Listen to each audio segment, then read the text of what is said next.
Hi, I'm Adam Selkowitz, chairman of Lupus LA and the host of the Your Story, Our Fight podcast. As we approach the holiday season, people often ask us, how can we donate to Lupus LA? Well, first, let me tell you that your donations are incredibly important to supporting the programs that Lupus LA provides. And second, I'll tell you, just visit our website at lupuslaorg or check us out on social at LupusLA. We very much appreciate all of the support you've shown us throughout the year, and any contribution you make will really help. Happy holidays.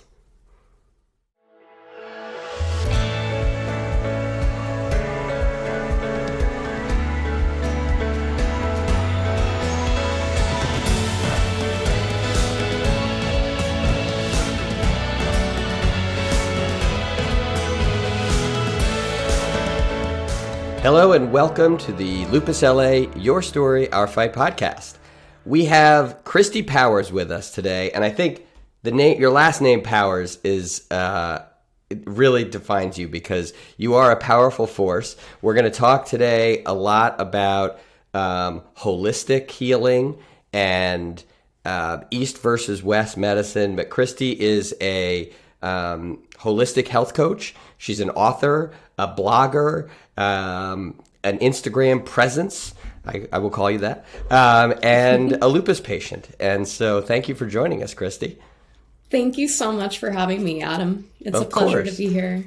So, you and I have talked a little bit, and I know I think a lot of the prior conversation we had was really about this East-West medicine and sort of the push-pull that may have happened 20 years ago and what it looks like today. And I think there's a lot of interesting things to discuss in there. But I want to start just by giving the audience a look at your basic lupus story and how your diagnosis came to be. Yeah, so for many years, I was actually diagnosed initially with Hashimoto's, which is an autoimmune disease impacting your thyroid. And I was diagnosed in my early 20s, and I never felt quite right, even with medicine.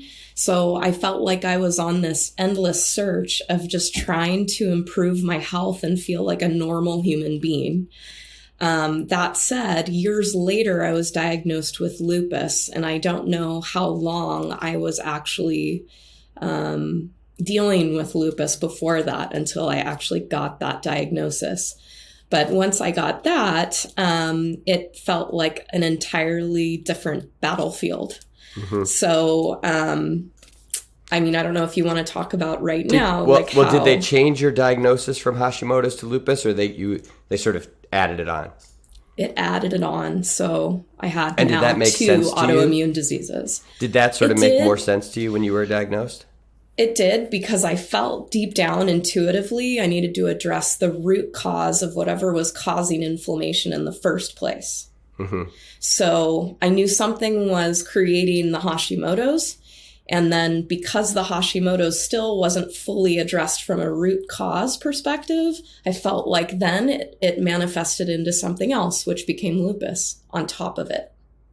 So at the time you were diagnosed, you were in your 30s, right? Early 30s? For lupus, yes. For lupus, right. Okay. So at the time you're diagnosed, what I think is really another interesting facet to your story is tell the audience what you were doing at the time. What was your career? Oh, I was in construction, retail construction. So I worked for a popular retailer, right. And I was constantly traveling, opening up stores for the retailer. So I was living out of a suitcase. But what that meant was I was incredibly stressed all the time, not just from working 18-hour days, but being stressed from an environmental perspective, being on a construction site, being exposed to pollutants and all these different toxins. And were you doing that prior to when you had your diagnosis? Do you think that any of that may have contributed to your diagnosis or the activation of your lupus? I do think it, I knew when I would come home from a work trip, it took me many weeks and sometimes months to bounce back. So I definitely felt there was a correlation between being entirely stressed and working myself to the bone and having a flare up with lupus. So when you were diagnosed, how long until you sort of said, wait a minute, I think my career is part of the issue. And I guess, how much of a challenge was that mentally to try to say, okay, this career that presumably you enjoyed it, I may now have to adjust that? Yeah, I feel like I started to pay attention to the fact that every time I'd come home from a business trip, it took me a long time to bounce back, and I would have flares. So yes, I definitely made that that correlation. But then I started realizing I either have to start practicing stress management and developing meditation and mindfulness practices in order to bounce back faster, which it did help reset my energy.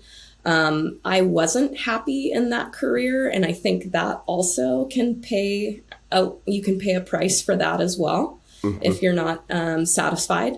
So that was another piece to the puzzle. So I don't believe people have to necessarily leave a stressful career, but it's the question of, can you manage your stress in a healthy way? Yeah, no, I think that's a valuable point, because I think a lot of people, when they get their diagnosis, are fearful that they're going to have to throw out everything they liked and do all this stuff they never thought of doing or don't like. And I think that's an interesting message. You know, you have to really look at what in your life provides real value and real happiness. And I think that's part of the healing process. So before you were diagnosed either with Hashimoto's or lupus, were you fully Western medicine? I mean, did you grow up a kid who was, antibiotics and vaccines and all of that, right? Yes. Okay. Yes. And I think something that's interesting too is, as a child, I always struggled with digestion. So, there are a lot of theories about things starting within the gut initially. And it's interesting maybe to look back at everybody's journey, right? How your gut functions and whatnot. But from a young age, I didn't digest well. And we went to general practitioners, and, I had sore throats growing up, was put on antibiotics and all of that stuff. So definitely had that Western culture upbringing for sure. And so what sort of prompted you? Was there a book you read or somebody you followed, or was it a gradual shift towards the Eastern side? I was fascinated with Eastern because it's addressing more of the root cause, preventative. I think it's wonderful to look at Western as amazing crisis management, and then Eastern as preventative root cause. So marrying the two, I think they're both useful and wonderful in their own ways. But I became interested in that because I wanted to address what was causing inflammation in the first place. So that's where I developed this fascination, and it became not only seeing healers of Eastern, but also reading other books, scientific journals, you name it. I just wanted information. As much as I was weighed down by brain fog, I was driven by finding the answers. And so what was your first, what was the, okay, I'm going to try this holistic or more holistic approach? Was it one thing, or did you jump in and do, meditation, diet change, all that stuff at once, or was it gradual? I think it was gradual over the course of, 15 years. My idea was, or the question I would ask myself is, why not? If meditation can make you feel better, or if grounding, earthing can reduce inflammation, why are we not doing a little bit of this and a little bit of that if it's going to overall elevate the way we feel? So I think the first thing that really helped me, I was fascinated learning all I could about natural energy, because people with autoimmune disease know you can become extremely chronically fatigued. And it impacts not just your day to day. It impacts your relationships. It impacts how you're involved with your family. It impacts how productive you are at work, it impacts your entire life. So I became super fascinated with natural energy. And the first part of that was meditating.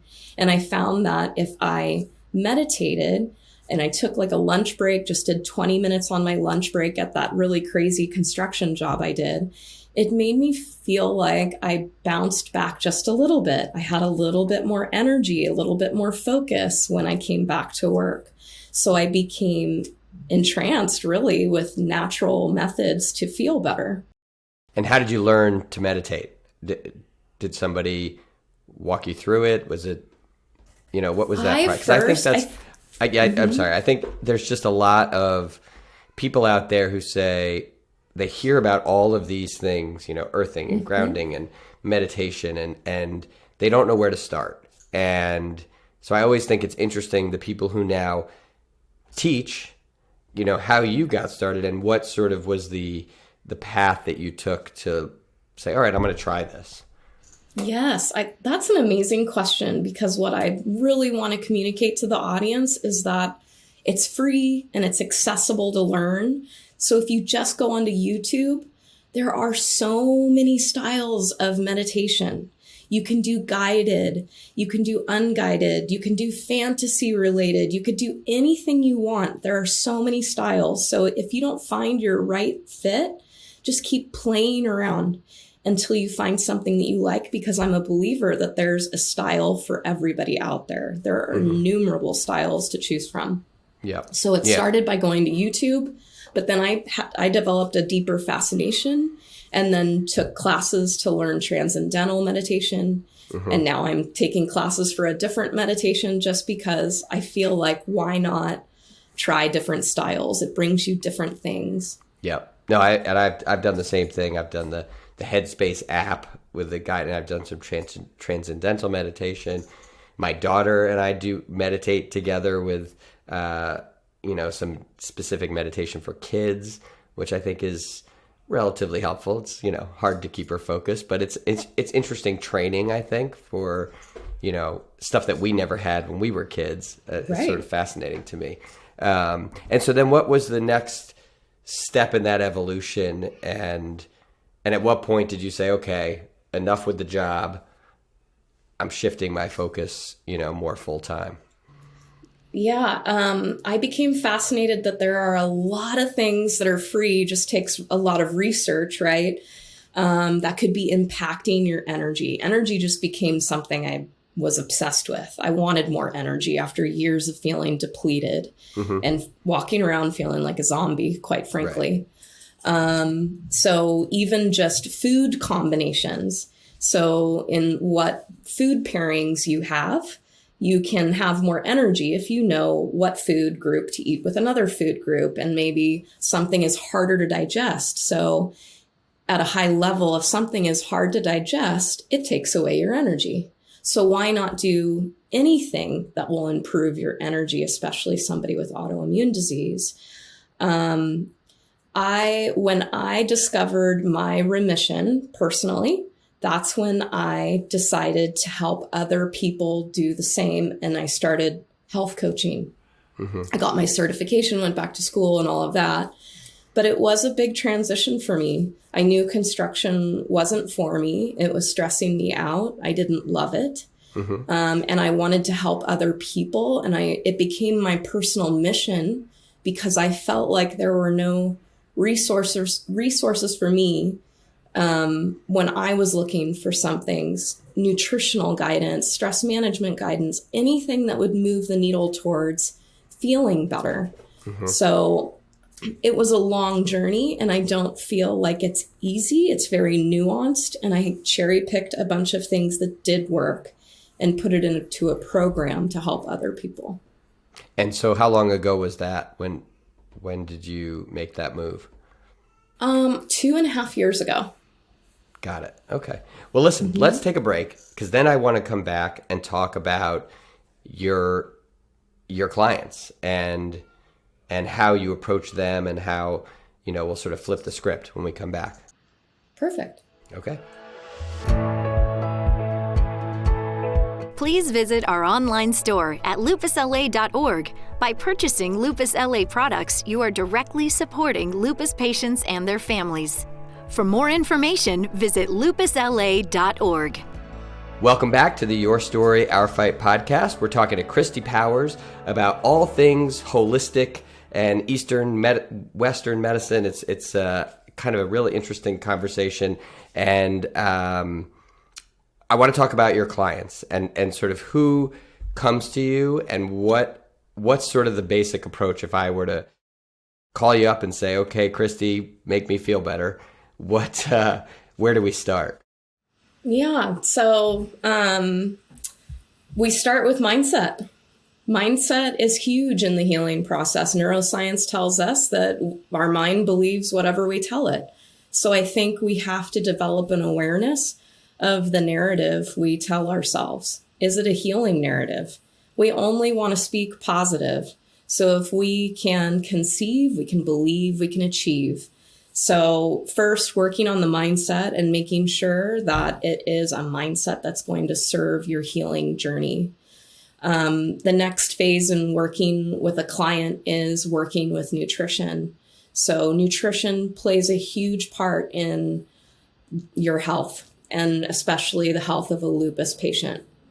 So there are foods that you can eat that are anti-inflammatory. So some foods are a person's poison and another person's fuel, and everybody is very different. So treating each person uniquely, but paying attention to nutrition. Also, just working on self-care. So there's something that's really interesting. There's a correlation between a lot of different clients that I have they have an assortment of autoimmune conditions, not just lupus. They're lacking in self-care, taking care of themselves, doing something nice for themselves. And to think of self-care as something that just makes you smile, brings you joy, makes you feel nourished. And I feel like those with autoimmune disease often care for everybody else before themselves. And that kind of goes back to our conversation about stress and stress management. Self-care practices, those are ways to reduce stress. So just making sure you do some nice things for yourself every single day. There has to be something carved out for you every day. And it doesn't have to be, I think people have a misconception about self-care. They think it's like a spa day. Right. And it's not. It's not. It could be reading a book. It could be lighting a candle. It could be watching a show that you love that makes you laugh. So, yeah. So let me stop you there. I had a question on the nutrition side because anybody who's listened to this podcast knows that that's sort of my Achilles heel. I'm just a pretty poor eater, and anytime I've come up, because I've done my fair share of sort of the Eastern medicine, meditation, and Reiki and acupuncture. But whenever I hit that nutrition, whenever somebody goes after that nutrition button, I say, well, stop right there. That's kind of my vice. I don't drink, I don't smoke, but chocolate and whatever else, is my thing. And I feel like there's probably a lot of people out there who have that aversion. I think things like meditation and acupuncture, I think more people are willing to give that a try because it's a sort of a low cost, why not? But I think the nutrition thing is really scary to people. And so what do you do with a client who, is averse to that? That's a good question. And that's partly why we start with mindset. You throw me out. You throw me out of the office and say, sorry, you're in trouble. Go meditate. Have fun. Right. No. But that's partly why we start with mindset. So when I work with a client, it's helping them understand the why. So if you understand the why something is causing inflammation in your body and possibly causing stress and then a flare, then you create this negative association with that particular food. So if you have a negative association with something versus a positive association, like, oh, I'm going to have horrible joint pain, I'm going to have a rash break out on my face, or whatever it is, if I keep eating this type of inflammatory food, you might feel an aversion the next time you're tempted to eat that. So it's really working with mindset initially, getting you to the point, and then just understanding why. Because I think it's very hollow to tell somebody, don't eat this, don't eat that, hit the gym, blah, blah, blah. And that's not sustainable. No, you have to understand it. An hour. Right. Right. Okay, that makes sense. I can relate to that. I think that makes a lot of sense. Let me talk about. I do want to say one thing. What is wonderful, a positive way to look at all this is that in today's day and age, there are so many food substitutions now that make it so easy to switch to sugar-free, switch to, whatever's going to lead you on that healing path. You just said the kiss of death word, sugar-free. I don't know, or 2 words, whatever it is. But no, I think you're right. I mean, you do notice that, especially people who are have an aversion to gluten or have it's much easier to do some of these diets or food changes nowadays. And I think it keeps getting easier. It keeps getting better. So hopefully that's a really positive trend, I think. Because I do believe, it's not that I don't believe changing the diet works, because I've heard it works for so many people. It's just that's my Achilles heel. That's where it always rubs me the wrong way, I guess. So I want to talk about your book, Roadmap to Autoimmune Remission. So the word remission, you and I have had this sort of back and forth conversation. I think it's about, and I think what I've come to is it's really about messaging. I'm very conscious, especially in my role as chairman of Lupus LA, about, first and foremost, I really want to encourage all their lupus patients to discuss everything with their doctor.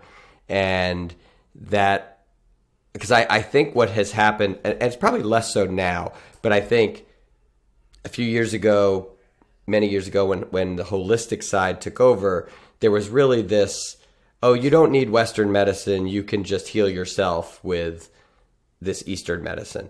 And so I want to just sort of talk about, do you hear that a lot? And sort of what's your position on how to integrate the two? Because I think that's sort of the new buzzword, is integrative medicine. And I really appreciate that, because I feel like, what I never want is a lupus patient to sort of throw all their medicine in the garbage and say, I'm done, and then have a bad reaction to that. So how do you feel about that?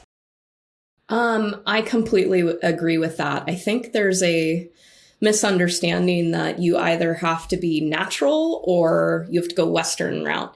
And I think it's ideal to marry the two. Some of my most exciting clients that I've worked with is in collaboration with their doctors, because what's fun is to take a blood panel before working together, taking a blood panel after, because then you have actual metrics to look at, right? And that is very rewarding. And that also strengthens the person's internal why. This is why I'm doing this. This is why I'm making these dietary changes, or what have you. But I think I absolutely stand by, do not stop medication or anything. You want to go through your doctor. But what's nice is you can work with somebody like me, like a holistic health coach that specializes in something different than your doctor specializes in, which is more dietary and stress management in your lifestyle. But then you can work together and see real different results. Mm-hmm. And your goal is not necessarily to get everybody off of all their medication. It's to find the balance and find, maybe be able to trim some of them down, et cetera, et cetera. Right. It's my personal mission to help people feel better, because it is possible to feel better. Mm-hmm. No, I think that's important. And because I do think that's kind of where, what do you feel the response has been generally from the rheumatology community and from the medical community to integrative medicine and the way that, the process that you work with? It's interesting because there's either a fascination, a respect, an actual interest in it, or it's dismissed. So I see both sides of it. I've been blessed to work with some doctors that really see the value in looking at somebody's stress and diet and lifestyle and how that can change their blood work. Mm-hmm. And so do you find that newer doctors coming into the field are more open to all of this, or is it not necessarily an age or an experience thing? It's just really whether they've opened their eyes a little bit to it. Right. I think it's maybe it's exposure, maybe it's being more open-minded. And finally, so your general feeling, how do you feel now compared to when you were sort of in the thick of things? And do you still have sort of ups and down days? And because I think that's important to let the audience know too, that it's not sort of, oh, I unlocked the key and now I'm feeling perfect for, all the time. I think there's an important distinction to make. So I'm in remission. I've been in remission for a long time, but I also know how to prevent flares from happening. So I have had a flare happen, in that period of time, but I could reverse engineer what caused it and prevent it moving forward. But it just shows how sensitive this community can be. One little thing can trigger something. I used to have a list of symptoms that I experienced, which I've been able to cross off. It was overwhelming. I almost, because of the brain fog, couldn't keep track of it all. I recommend people write it as they remember it, not try to sit down and do it all at once, because you want to be able to track this stuff. You want to be able to eventually cross it off.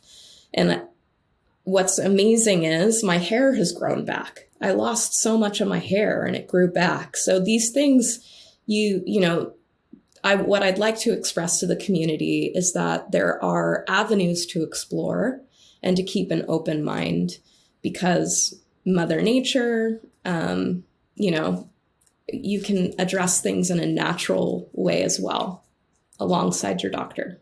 Excellent. Well, your website is powersbeing.com. You're at powersbeing on Instagram.